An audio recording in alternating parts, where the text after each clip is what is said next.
we are accountable in ways that we are not ready to be held accountable. Thank you for coming to my TED Talk. Thank you, Justin. And that is a lot to unpack. And Mr. Mitchell, from my observation, that's a lot that I think you carry, right? A lot of that, what Justin just talked about, are things that seem to fall a lot on your shoulders, on top of all of the responsibilities. And so what I'm hearing is being intentional is incredibly important in creating affirming, real, true affirming spaces where students their identities are respected and valued. I think Justin mentioned intrinsically valued. And so that is a lot of work. That's not, let me work on this for an hour. That's a full-time job, from what I'm hearing.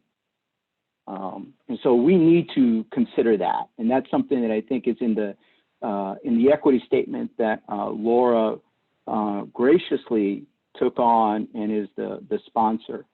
And part of that equity work, part of that coordinator, is this language barrier, right?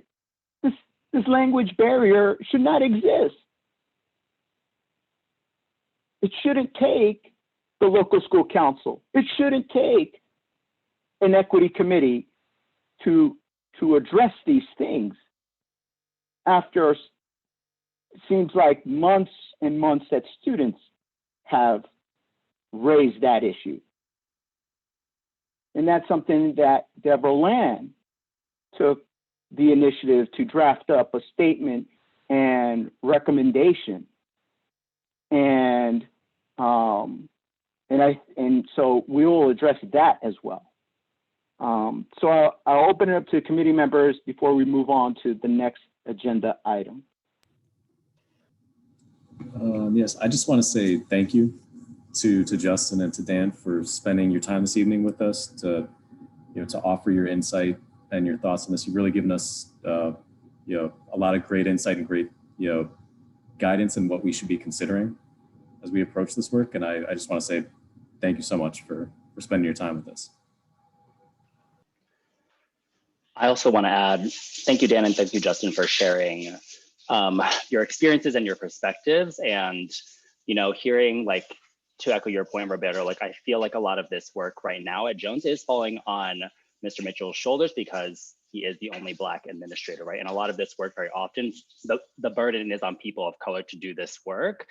And I think it would behoove Jones for non-people of color leaders within the school to be stepping up and being very vocal in supporting this work as well, because time and time again, it is often, Black, Indigenous people of color who are putting in the most labor for this, and that can't be the case if we want to make, progress forward.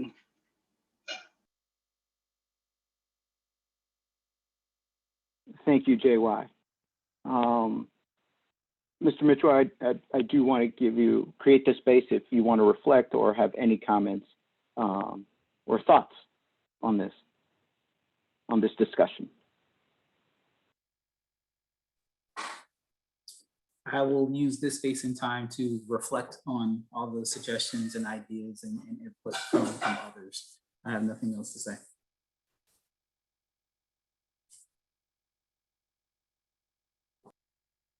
So moving on to the next item, agenda item, number 6. So at the last LSC, at the last committee meeting, we talked about the Black Coalition statement and the various student voices that have been demanding certain items that the school, that the administrative leadership team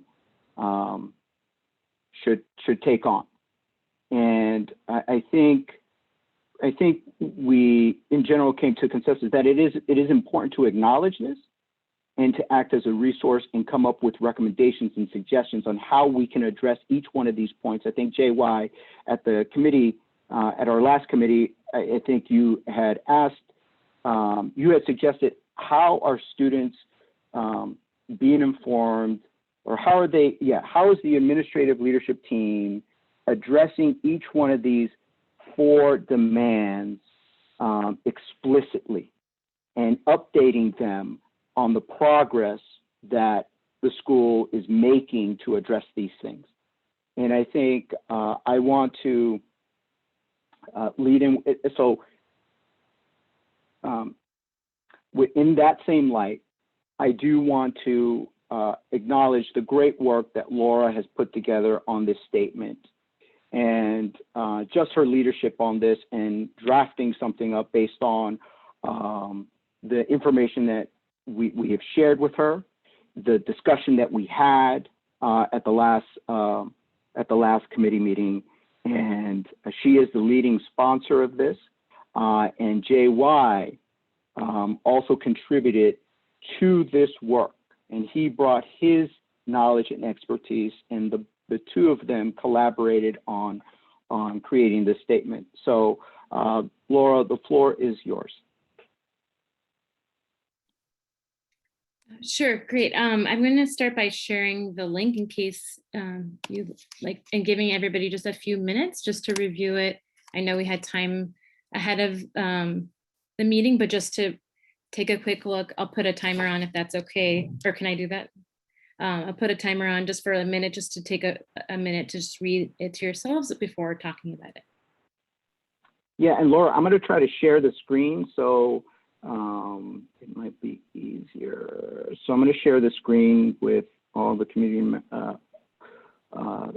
members, and as well as our friends in attendance. So can everybody see the screen? Great.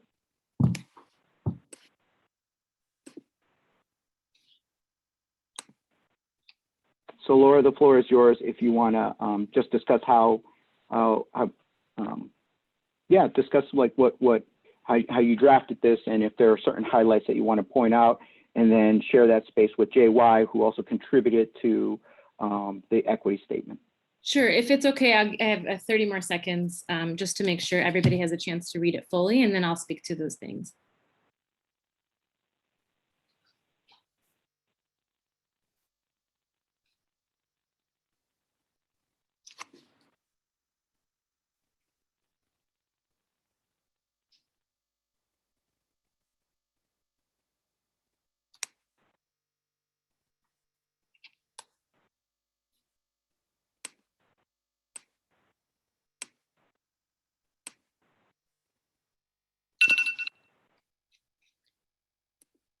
Okay, so I know some of you guys might be skimming through it at one more time or still reading through it, but I just wanted to highlight what we ultimately heard. We wanted to make sure we were meeting the students' needs, and what we were hearing from them was basically that we need to meet their needs. We need to be hearing their voices.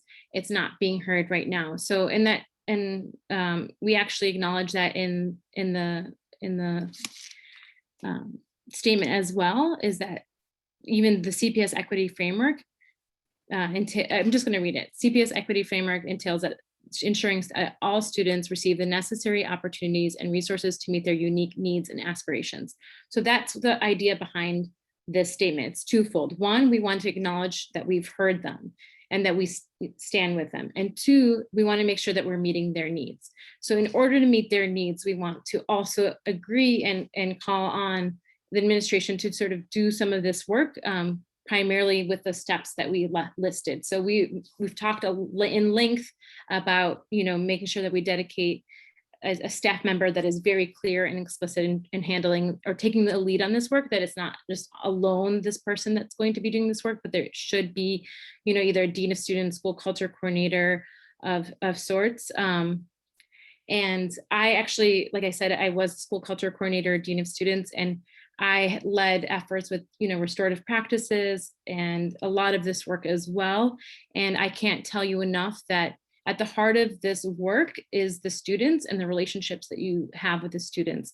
I think a lot of times we can get into the nitty-gritty of, everything else, but we need to know our students. If we don't know our students, if we don't have relationships with our students, we aren't able to meet their needs, to the best of our ability. And I think it starts with building a strong culture that would happen with having, either a school culture coordinator or a dean of students, or and then there are other things that we think should happen is that, there should be implicit bias training and discussion, starting with the administrative leadership team, that this kind of training is in thought process is also embedded in the work that the instructional leadership team is doing, even from the, the planning for the lessons to everything else. That Joan should dedicate and continuously update the resource page, number 3, in topics, and I'll let you read the rest. And number 4, implementing and launching incident reporting form. We did also draft, a sample incident reporting form. We know that Mr. Mitchell just mentioned that he did create his own incident reporting form, but we had that just as a resource if in case, students or staff wanted to take a look at it. They are actually the questions that are asked, the restorative questions that are asked for any, conflict or during a peace circle or during reflection. That is like, what happened, who did it affect and why? How did it make you feel and why? What were you thinking about at the time? And if, the person doing the harm we would ask the question like, what could you do to make this right? Or if it's the person experiencing the harm, we would ask the question, what would you need what would need to happen in order to make this right with you? And then if there's anything else that could have happened differently, that way we're setting in place like the thinking and restoring that needs to happen. Because along this work, we can't just, it's not like one and done kind of thing. We need to be continuously thinking and reflecting about it, and in order to heal and address it. And JY, I don't know if you wanted to, if there's anything else I missed, but I think that basically the statement speaks for itself.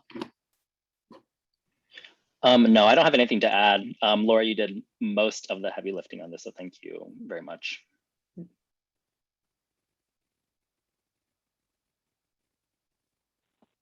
Thank you, Laura, and thank you, JY. And for our committee members, let me just explain how this came out. So both Laura and JY reached out and said that they wanted lead in this effort. And Laura took the lead on this and JY collaborated. And so I really appreciate them taking everything that we had discussed and to move this forward. So there is there's a couple, so first let me open it up to the committee members. If there are things, if there are comments or suggestions or just a reflection on this statement.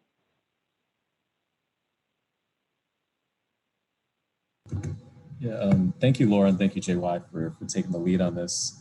You guys, I think it's awesome that you got so detailed that you found individual vendors that are currently doing this work for the phase 1 stuff. I'm curious. I noticed that the individual documents are identified as part of phase 2.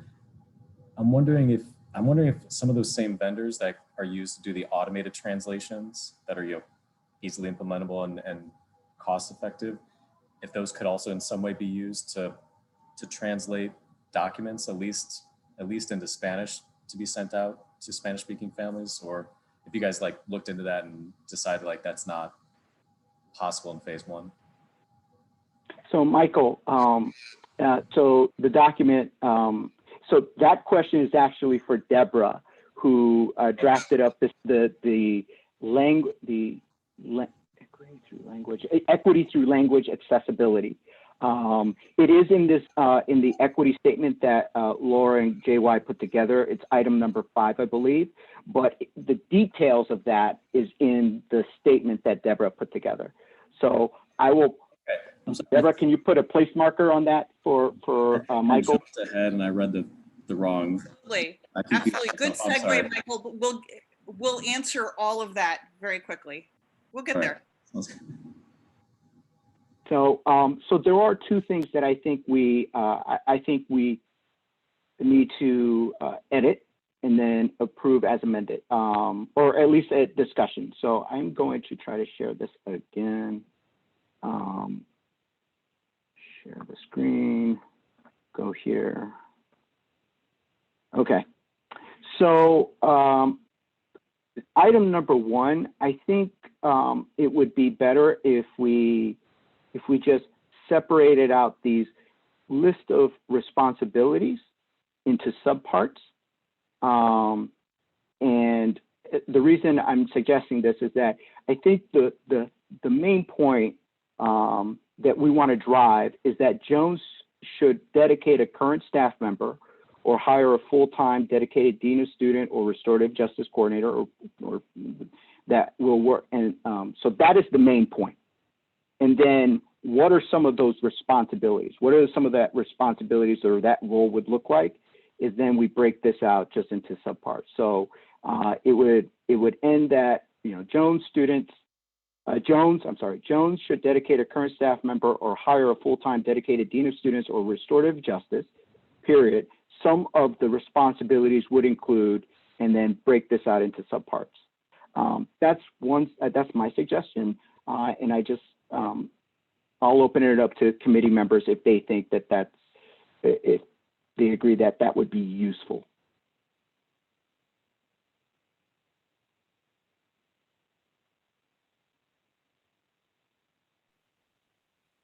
Let me stop sharing.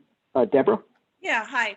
I think it would make it easier to read. That sentence is so long that you get lost before you get to the end of it. If you could break it down into 3 sentences, I think it would be easier to swallow. It just, you forget what you read at the beginning when you get to the end because it's 7 lines long.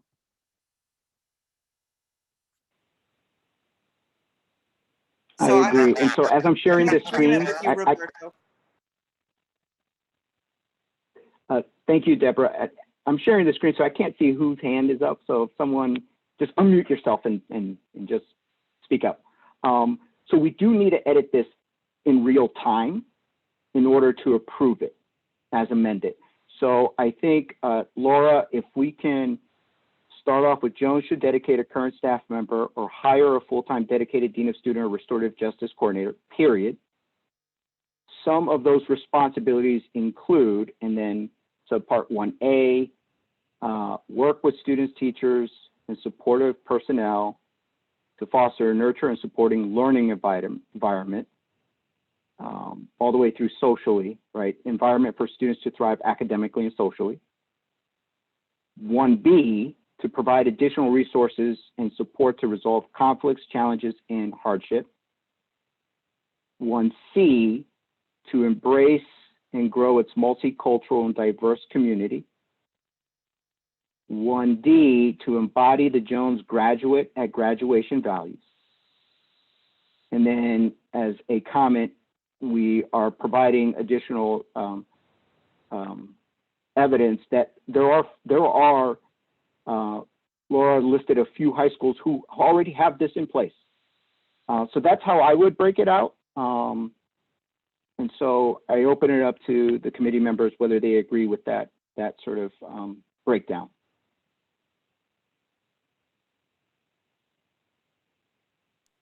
I think that would make it much easier to read. I agree.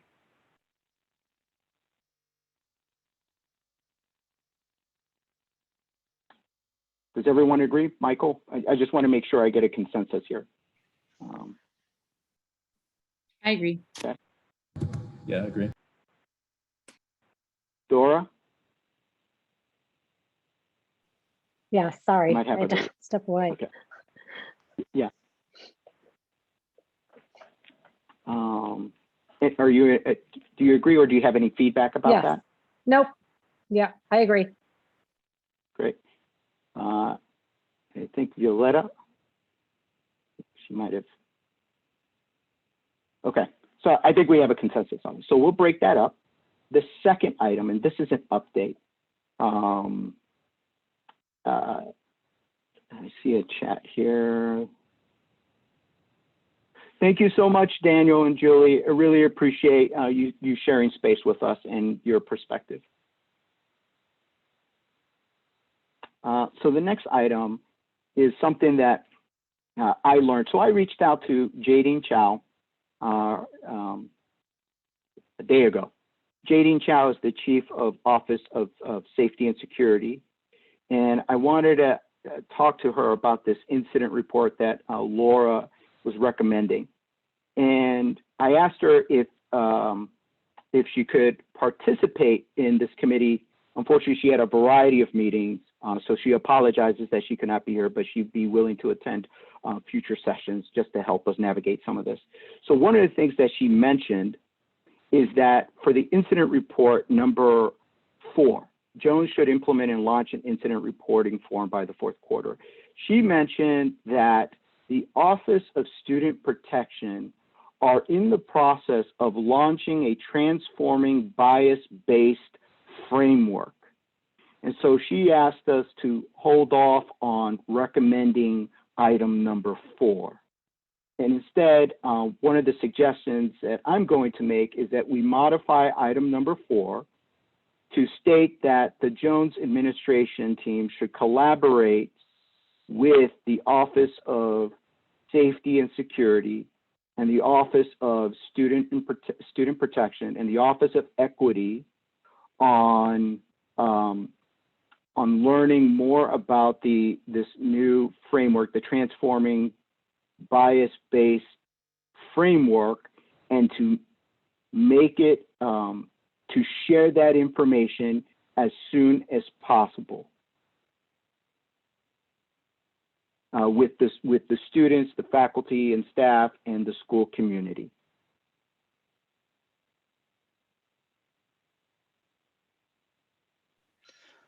Did she give any indication of the timeline on that? She did, JY. That's a great question. So she said that they're preparing to launch this towards the end of May. So she said that it might be better to wait to see that framework and then adopting elements from that framework to create a specific incident report for Jones, if that's what we think we need to do as a committee and to recommend as a committee. So the suggestion I'm making here is that once that form is available, once that framework is available, one, that the administrative leadership team should collaborate with those 3 offices. And once that form is available, they need to make it, share that information with the students and the staff and faculty and the school community. What's the name? Can you restate the name of the program form? Yes, so the program is called, and let me find, let me make sure I'm giving you the right information here. So the program is called Transforming Bias-Based Harm, and it's before the end of May.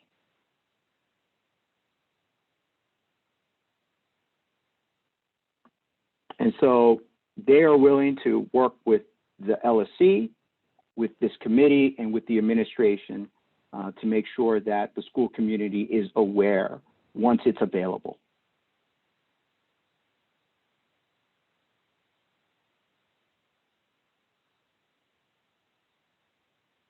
So Laura and JY, I'm not sure if we can frame that in item number 4 in a way that's.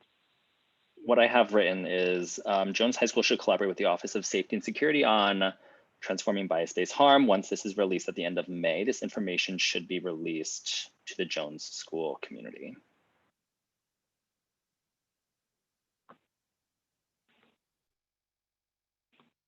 Yes, and I would add, so the Office of, so there are 3 offices, JY.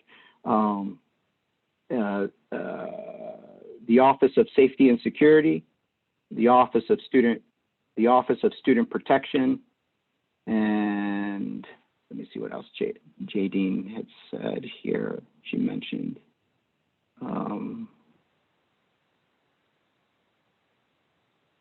the Office of Equity.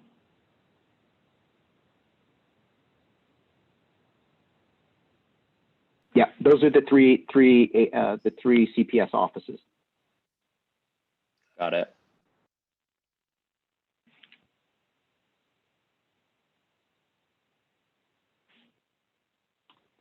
I'll open it up to the community members for any committee members for any comments. And JY, thank you for drafting that language.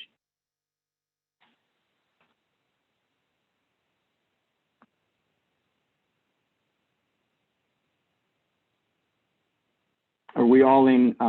So I don't see anyone's hands up for comments. I just want to gauge our committee members here. We're okay with that language? Yay? Yes. Thank you, Dora. Great. Yes. Okay, so those are the only two edits that I wanted to provide to the committee. So on that note, do I hear a motion to pass this the statement? Let me bring it up just to make sure I. Okay, let me share this again. Share this here. Okay, here we go. All right, do I hear a motion to pass the Jones LSE equity statement as amended during this discussion? I'll make the motion. Okay, do I hear a second? Second. Michael seconds. All right, any further discussion? Just a quick question. Who moved to approve it? Deborah. Deborah moved. Okay. Just Deborah? want to make sure. Okay, thank you. Yep, and Michael second. Okay, great. Are there any additional discussion? Great. Laura, can you do the roll call vote? Sure. Deborah, Yes. Dora, Yes. JY, Yes. Laura, yes. Michael, Yes. Roberto, Yes. and Violetta.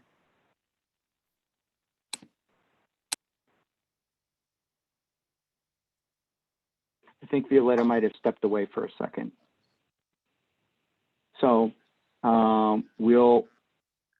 She said we won't count her vote at this she point. did say in the chat that she approved it. So she voted by way of the chat, if that's acceptable. So the problem with that is we amended the statement. So right now it passes. So Laura, I think we can just say that there were 6 votes and 1 absent vote. Great. Thank you so much, Laura, JY, and the entire equity committee. Like, this is what we're supposed to be doing and acting as a resource for the Jones School community. So I appreciate all of you for being involved in this work. And moving on to the next item on the agenda is the translation and interpretation needs. So I want to give, I just want to share a little bit of context of this. Deborah is the leading sponsor of this document. She is the leading sponsor of the Jones Equity through language accessibility. And this has come because several students have spoken out repeatedly that language is an issue and is a challenge for them, and that shouldn't be right. And so I also want to thank Michael, and I also want to provide him the space because I asked him to reach out to his contacts in central office to talk about the language and what Jones has available. And so, Michael, before I turn it over to Deborah, Michael, can you share a little bit about like what your contact mentioned to you? Yeah, so it wasn't super substantive, and I should have maybe assumed this before speaking to him. But basically, said like, hey, we can't as central office employees recommend or steer you towards one vendor or another, but there should be vendors available that are contracted already by CPS to provide these services. And there's not necessarily one uniform. I think as we're all probably pretty familiar, there's a lot of school autonomy in terms of who they use for what services. So there's not like one district-wide solution that was in place for these services. And he couldn't obviously recommend one that's like widely used by any means. But I think as Deborah included in the document, there are existing vendors that do provide these services that we can start using right away. And so, pass it over to Deborah to speak through that. Okay. Let me just give you a little bit of context about why this issue is personally meaningful to me. 25 years ago, I moved to Germany, And I am not a native German speaker, as you can tell from my accent. And so I understand what it's like to be a member of a community where you're not a native speaker and you're trying to navigate your way through things that are sometimes complicated. And being able to go to the grocery store and buy something is a little bit different than trying to direct your children's education. And so I have a personal understanding of what it feels like to be the outsider in a language community. And so that's why this really spoke to me. And when I offered with Roberto to take this on as kind of leading the charge on this one, it's because I'm not an educator, but I have lived in other countries where I didn't speak the language as my first language. So I really understand how this feels. And that's why I offered to take this on. And at the LSC meetings and at the last equity meeting, we've had students speak up about issues relating to language. And we know that the Jones College Prep community has many different languages spoken at home. And it's really important from an equity point of view. In order for people to feel like they're really part of the community, they need to be able to fully understand what's happening at school. They need to be able to interact about decision-making processes for their students. And that we really believe that this is a fundamental requirement for equity within the school community. And this will obviously have a positive impact on student academics and also a sense of well-being and belonging. And we do understand from what we hear from other students, as well as what we're not hearing from people, is that we have many parents and guardians in the Jones College Prep community who have limited English proficiency. And it doesn't mean that they can't speak some English, but the level of English required may exceed what their personal comfort level is. And so we understand that. And we hear from our students that they've been asked to be the translator in many cases, and they don't have the time to complete the rigorous academic program at Jones and support their parents and or guardians.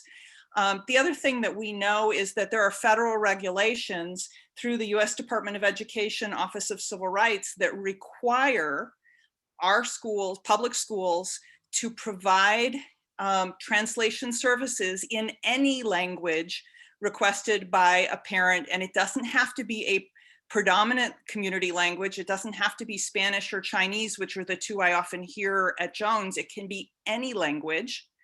And that we have a requirement to support them with written documents as requested, and also with in-person translation for parent-teacher conferences or other facilitation of meetings that may have to happen at the school. So we have a legal requirement in addition to the equity and well-being requirements. So there's an emotional component, and then there's a legal component to this.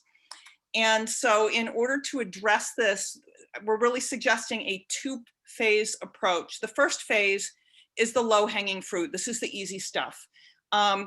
Let's get our website where somebody can select another language.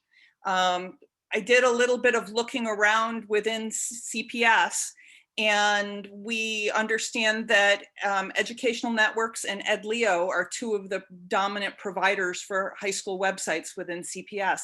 And both EdLeo and Educational Networks offer a drop-down menu where you can translate your school website into any home language instantly. And so that gives you a big leap in terms of, okay, if somebody wants to read this in Albanian, they can pick Albanian, they can pick Chinese, they can pick Arabic, whatever language they need. And the way that that appears on the website is a drop-down button. And we did a quick survey at some of the other schools in CPS, and we found that this is a very easily available, not expensive option that is now being included standard in all of the new websites that are being built for CPS schools. If you look at the websites of other selective enrollment schools, as well as some of the larger neighborhood schools, you will see that they have these little drop-down menus, and that takes you basically through an automated Google Translate, but it'll change all the pages of your website. And this is easy, it's quick. And I believe that Jones website, correct me, Mr. Mitchell, if I'm wrong, I think EdLeo is the host of our website. Is that correct?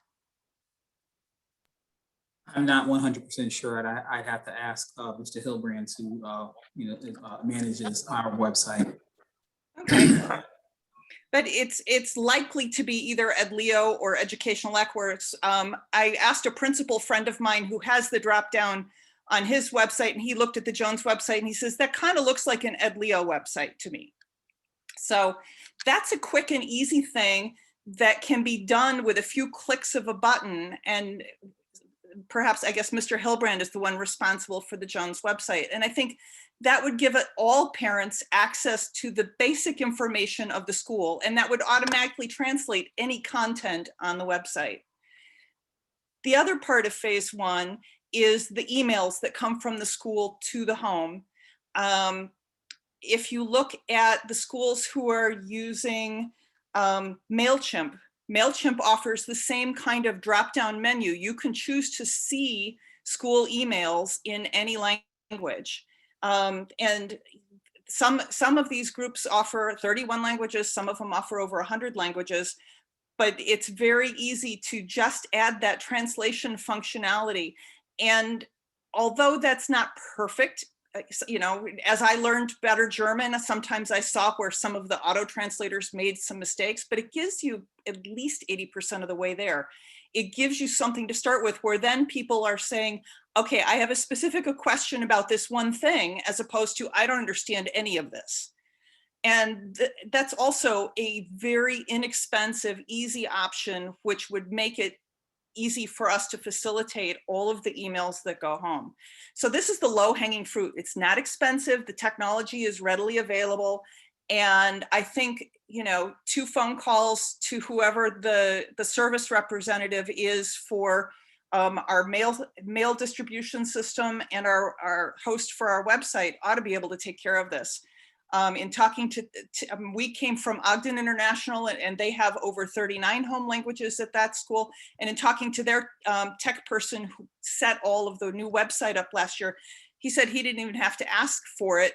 That was something that was included in their offer package. So this is becoming the expectation now because of the legal requirements. This is not hard to do. We ought to be able to do this real quick. And this should be not something that takes 6 months. This ought to be something that within a couple of weeks, it ought to be accomplished. So that's the first phase. It's low budget, it's easy. Second phase is more complicated because for detailed language translation, this is where we get into the legal requirements of language translation. The government says that the auto translators like Google Translate is not sufficient when somebody wants more detailed translation. So I don't have any personal information at this point about how other CPS high schools with multiple languages address this. I know that there are schools where the predominant second language is Spanish, that they have accomplished this by using Spanish-speaking staff members. But even the law is clear that that's not sufficient. They have to be certified translators. And because of the breadth of potential languages within the Chicago area, I think it would be more sensible to find out which service, because you don't want to employ a full-time person just for language translation. And you're not going to find one person who's going to speak 30 languages, but to employ a service where on demand, you take a survey at the beginning of the year, you find out, okay, here's our portfolio of languages that we need to have for this school year. And you get that as part of the contract with the translating company, and they arrange to have someone available either in person or by iPad, video conference or whatever. And that we need to find out how are they doing it, what languages do we need, and then we need to include that in the budget for next year so that we can be compliant with the law. But again, this is also the inclusion, the feeling like they're an equal part of the community. It's really important to do that, not just for the legal part, but also for the emotional part. But I recognize that requires budget. It requires planning, and it requires a service provider that we don't necessarily have our finger on just yet.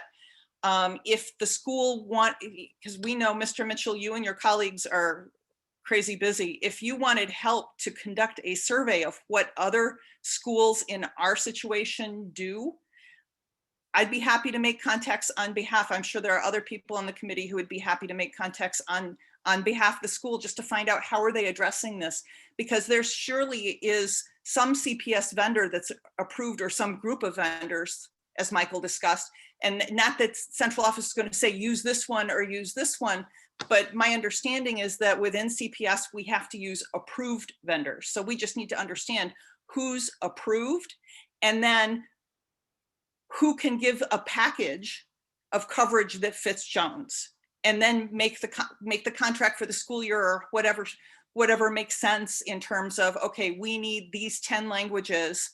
And once a student's family has self-identified as saying we would prefer communication and interaction with translation in this language, they shouldn't have to come to us every single time and ask for a translator. The school should have it someplace noted in the records that says this family is entitled to this translator, and it should just be automatically set up, because the kids cannot legally translate for their parents or guardians. This has to be a certified professional translator, and that's what the law requires. And so we're happy to help you with this, but we understand this is a little bit more complicated. It requires money, and it's going to take a little bit of time to research all this. So that's why we're recommending the two-phase approach. First phase, easy, low-hanging fruit. Second phase, more money, more complicated, but still necessary. And Roberto's scrolling through right now the summary from the U.S. Department of Education, Office of Civil Rights, describing what the legal requirement is for language accessibility.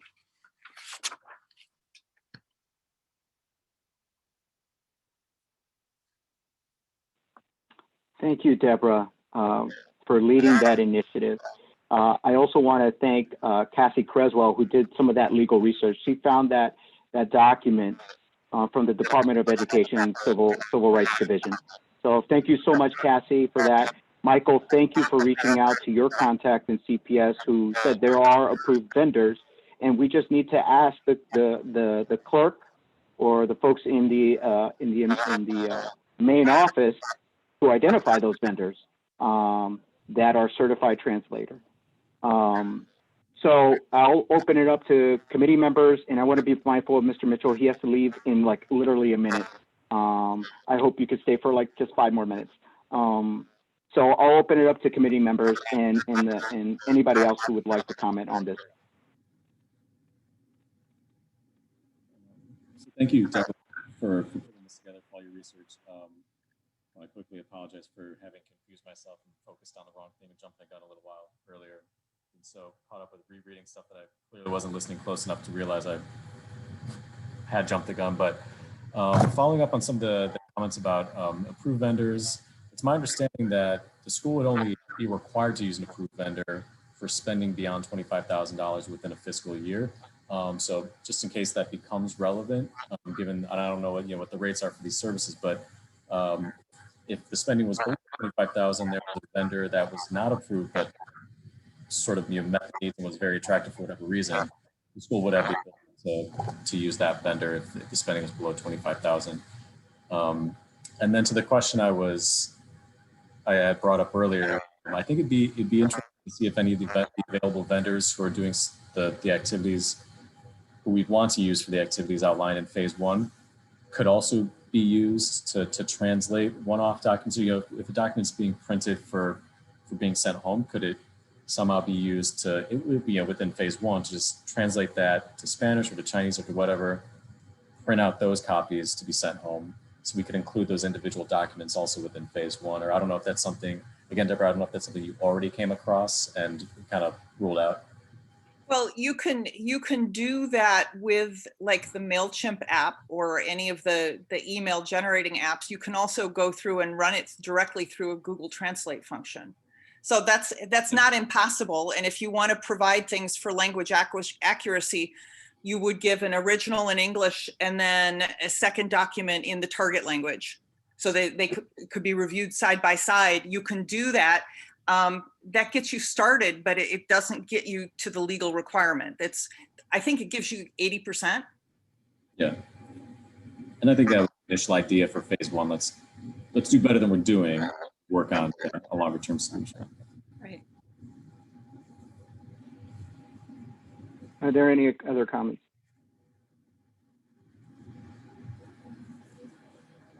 I do want to make two quick comments. One that Deborah touched upon is that this should not be the student's responsibility or their family's responsibility. The second thing is that when we're not translating this and we're saying call the office and somebody will translate it to you, that's inefficient. Imagine how many families are going to call the office and say, can you translate this 2-page document or 2-page email? That's inefficient, right? I think Deborah has pointed out, and backed by research, backed with what she has done at her previous school, that there's a solution here. There's an inexpensive technological solution in phase 1 and phase 2, and then a more permanent solution about budgeting for professional translation. So I appreciate that. The second thing is like, this is also has become like a safety issue, right? When there is a lockdown at school, when those robocalls go out, they're primarily in English. When emails go out about incidents like the March 24th incident, they're primarily in English.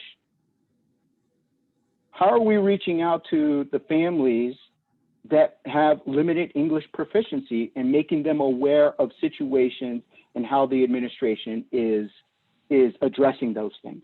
So it is a safety issue now. I see Ms. Guerrero's hand up. Ms. Guerrero? Yeah, I mean, kind of jumping off what you kind of beat me to it, but I've heard from a lot of the students in ALAS I run, I'm one of the co-teacher sponsors, that, you know, for calls when there are emergencies like that at school, that they've typically gone out in English so that the parents are left to either like piece together things with their limited knowledge of English, which things can often get just like, you know, confused in translation. But then also I think maybe like protocols for like when students, you know, we need to communicate with parents. I speak Spanish, so like in the English department, for example, we have a system where oftentimes like I'll be the one who like makes these phone calls, or I'll communicate with a lot of the students specifically about English related stuff. But you know, there aren't really, or there isn't like a really clear protocol or system for this. So oftentimes it kind of falls on, you know, you kind of fall to like whoever you can find to translate in those situations. So I think like there is a need for like at least a clear system of, you know, at least here's who you should go to, or here's somebody that is available. And I think we do have a list around of like all the teachers that like speak, at least I've seen one before, like Spanish for like open house and stuff like that. But I think just like everyday like phone calls or emails going home like would be useful. Thank you, Ms. Guerrero. Deborah? Ms. Guerrero, I really appreciate that you do the translation. Have you done the 9-hour course to become a certified translator? Because if you do the 9-hour course, then you can be officially used in that regard, and then we're still legal. But according to the documents that come from the Office of Civil Rights, we have to use certified translators. And just because someone is bilingual, if the training's not onerous, obviously if you're fluent, that's easy. But you need to do the 9-hour training to become a certified translator, and then that takes that problem away. Then you can act as an intermediary and represent the school, and we do it in a way that is completely official. I actually have not. I mean, I did it, was not aware of that. I kind of just did it informally. We're like, hey, I need a call for this student. Can you do that? So I've acted just like really informally. I didn't know that. And like, I could look into that. That's something that I wouldn't mind like doing officially. So I can in the future. Yeah, and I just want to add, like, I think Ms. Guerrero should be compensated. Any teacher that's going to take this training, and what she is doing is on her own time and on her own dime.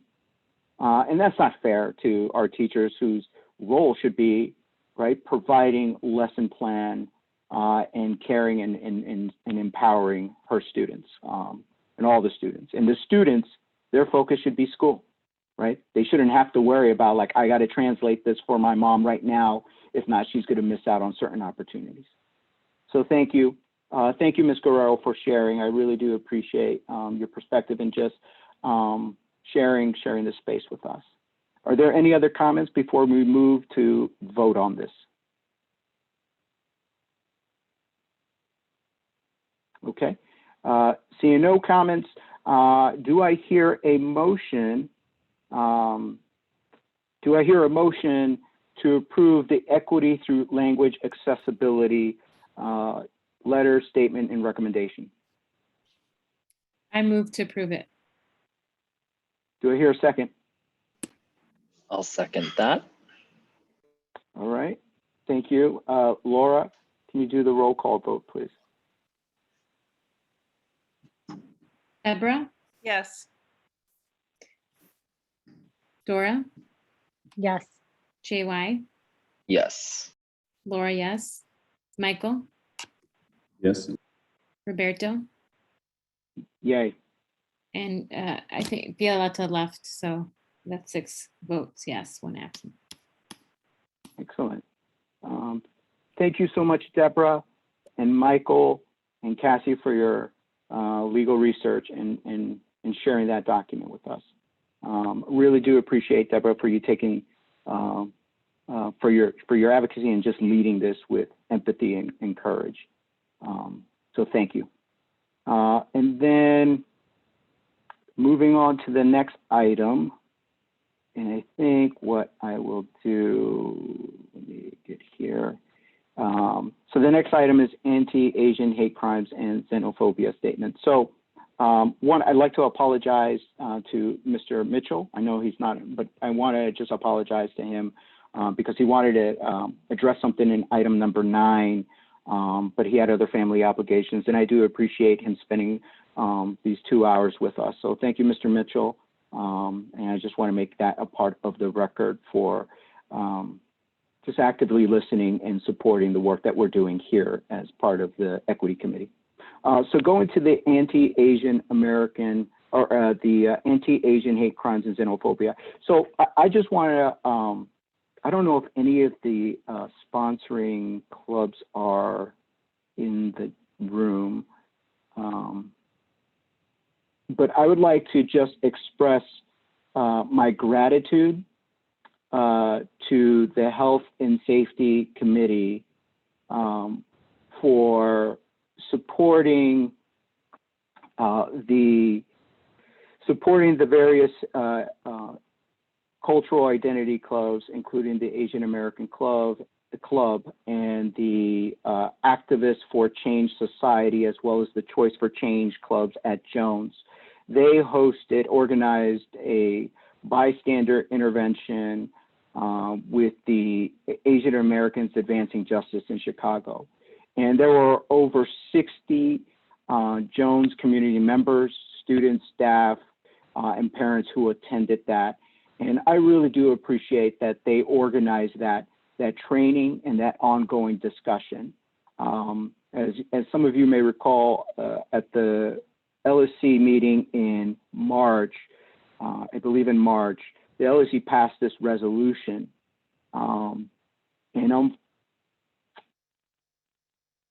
You know, it's unfortunate that we had to pass that resolution in this world, in this society, but they had the foresight to try to raise the increase in uptick in Asian American Pacific Islander hate crimes and violence.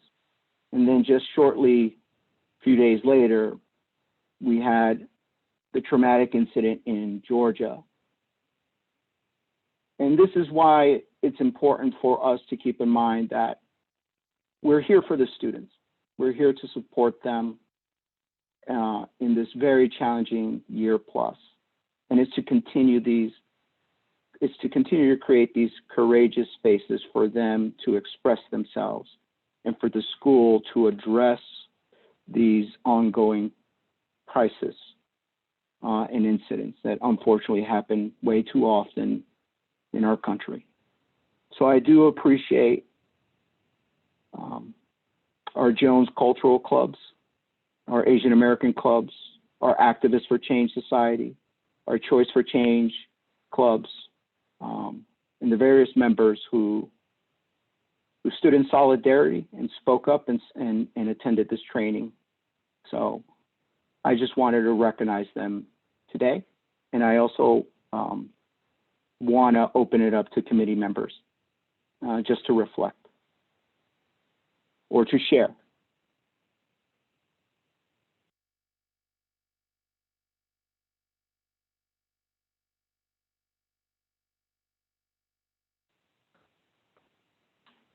Okay, moving on to item number 9, the Jones equity demand. I think we have addressed one of the things that I asked this committee to think about is like 3 items that we should think about. And I think between these 2 statements that we just passed, the equity statement and the equity through language accessibility, I think we're addressing a few of those things. So I'm going to table that if it's okay with the committee, just to continue to think about think about those list of demands, the equity statement, and the equity through language accessibility, and make sure that we're aligning our efforts with the demands that the students and staff, faculty and staff are making. So if there are there any comments on that? Is everybody okay if we table that for the next meeting? Thank you. And then we will move on to public participation. We will open up the floor for any public participation at this time.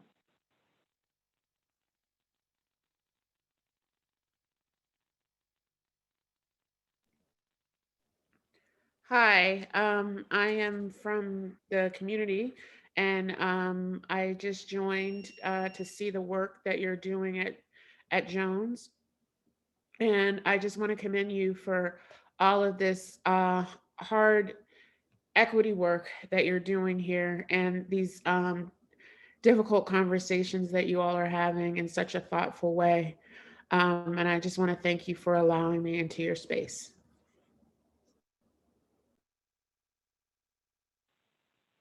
Thank you, Elaine. Thank you so much for your thoughtful comment and just good encouragement. I really do appreciate that.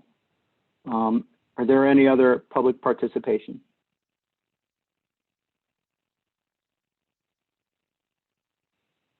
Okay, hearing none, seeing none, we will move on when we want to have our next meeting. I would say my suggestion would be before Memorial Day weekend.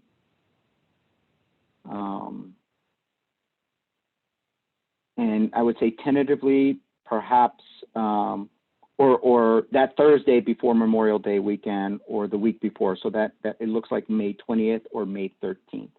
Those are the 2 proposals.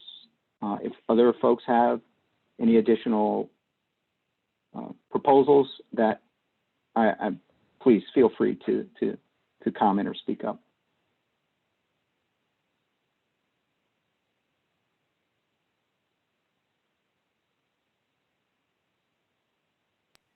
So I see Laura said May 13th. Either works for me. That should be fine with either as well. So I would propose then May 13th at 6:30. Okay, so as of right now, we'll have our meeting, tentatively our meeting on May 13th, Thursday, May 13th at 6:30. And if folks have agenda items, please feel free to email them to me and Laura. And if there are no further comments, I will, Laura, yes. Just quickly dropping in the draft of today's minutes, just in case if there's anything that I missed, you can let me know ahead of time and I can make the modifications, but I try to capture everything in real time. Thank you, Laura. And before we adjourn, I just want to thank each and every one of our committee members for your commitment. I really do appreciate it, right? This is really difficult work. We can't do this alone. We can't live in silos. We are one interconnected human family. So I really appreciate everyone's perspective, their comments, and just their advocacy and making sure that we're student-centered, student-focused. And thank you to our community members who participated today. So that said, I don't think I need a vote to adjourn the meeting, Chair Creswell, is that right? Thank you. So without further ado, please take care, please be safe, enjoy the warm weather, and thank you so much. You too. Thank you. Good night, everybody. Thank you. Thanks, Roberto. Thank you, good night. Roberto. Thank you, good night, everyone.